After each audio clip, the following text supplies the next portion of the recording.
Students call me Lama Linda. I lead a Sangha called Awaken in Toronto, and I'm a Vajrayana Buddhist teacher. I follow in the lineage of Namgyal Rinpoche, and I'm a student of Kapel Doug Duncan. Today I'd like to tell you about awakening. What is awakening?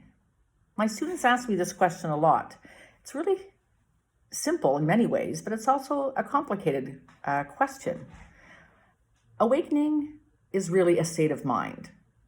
At its essence, awakening is seeing through the delusion of an enduring individual self. That's it. It's very simple. But it's experienced as an opening into spaciousness. It's experienced as something that is beyond the ego, beyond the self. In truth, the ego can't awaken. No matter how hard it tries, it's not the ego that awakens. So no amount of ego effort will ever cause awakening. Awakening is a process. It doesn't, it is a moment, but at the same time, it's a process, and it generally happens gradually over time. There is some predicting when it might happen because there are many signs of opening and loosening and lightness in contrast with the ego. Awakening is a transformation of the ego.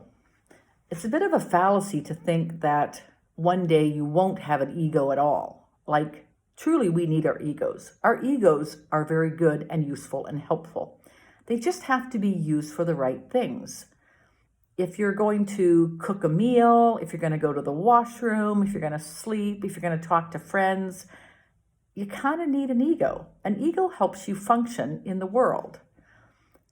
So the job is not to get rid of the ego, to demolish it, to make it disappear. It's really just to put it in its place and to transform the ego so that there are many more moments when the ego is not in charge, but rather the awakened mind is at the helm.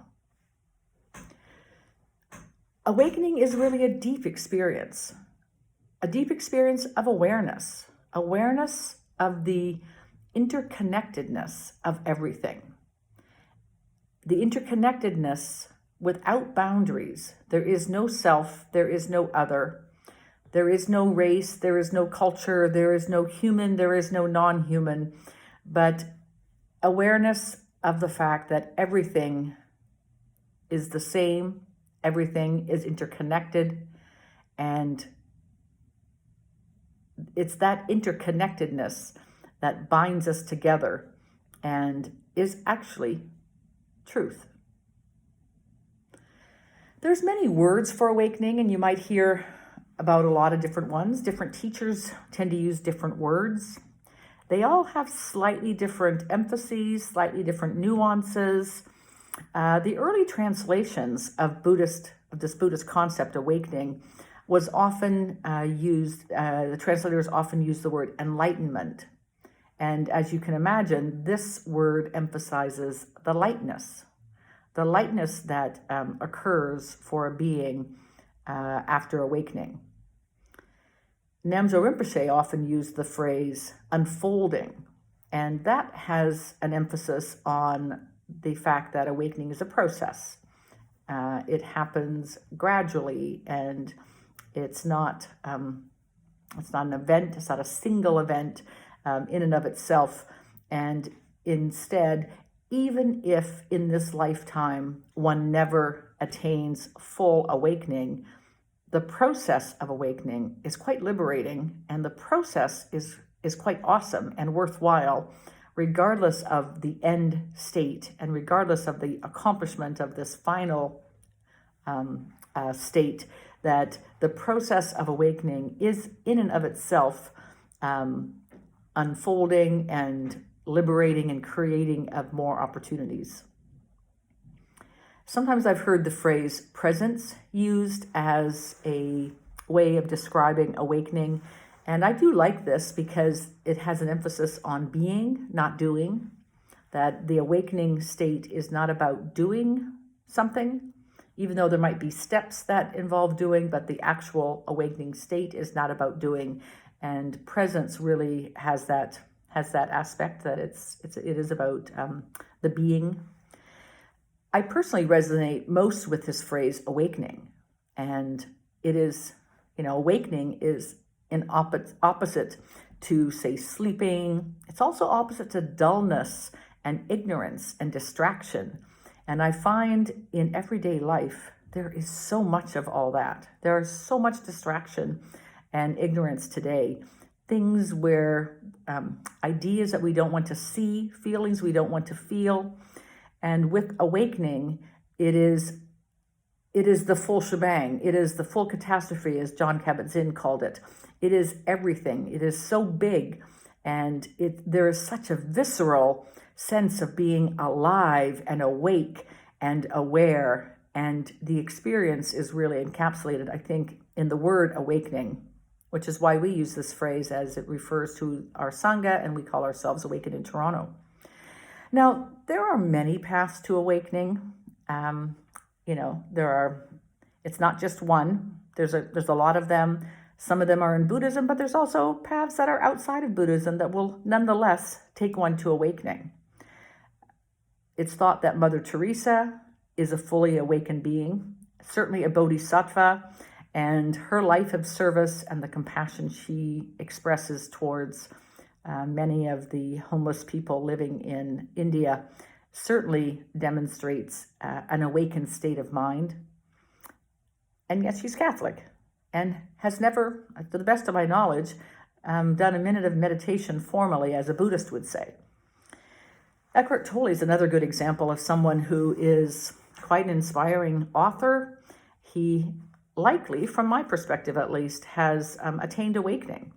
However, his path to awakening, I would never recommend for anyone else. His path was sitting on a park bench, nearly ending his life by suicide, and then deciding not to. And in that moment, when he switched onto life instead of death, he awakened. So he has great inspiring books many people like to read, but his actual personal path is not necessarily one that is replicable and one that we would recommend others to follow in. Buddhism, however, has a reliable, predictable path, one that has been practiced by many, many people in many countries with many cultures, and it is a predictable path to awakening. That's its intention, and it's been honed through the years. And even some of the esoteric, strange practices of prostrations and things like transmissions and Wankur ceremonies that make no rational, logical sense seem to help people on the path to awakening.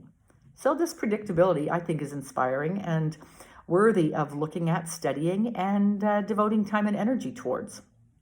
Because really, the Buddhist path has the greatest number of awakened beings, and if that's your aspiration, then you want to choose a path that is going to take you there as best as possible. There are stages of awakening, and when we talk about awakening, it sounds as if it's a single state, a single moment.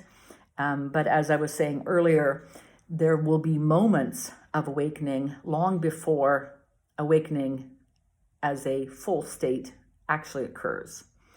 From a Theravada Buddhist perspective, there are 4 stages.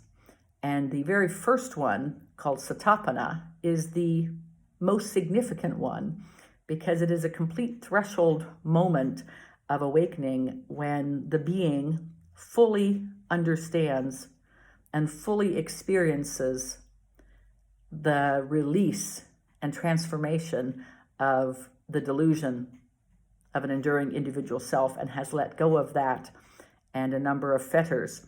And the term Satapana is described as stream enterer, and it is this idea that you are entering the stream of awakening for the first time. And for many people, they experience it, could be days, could be minutes, but whatever that experience is like, it is powerful, it is a threshold experience, and yet one does not maintain it. and one must come back a second time, which is called Sakadagami. And Sakadagami is once returning, and that strengthens the neuro pathways of awakening and the awakened state. One returns a third time called Anagami, and this is non-returning, as in future lifetimes. And then eventually there is full Arhat, which is the fourth stage in the Theravada path.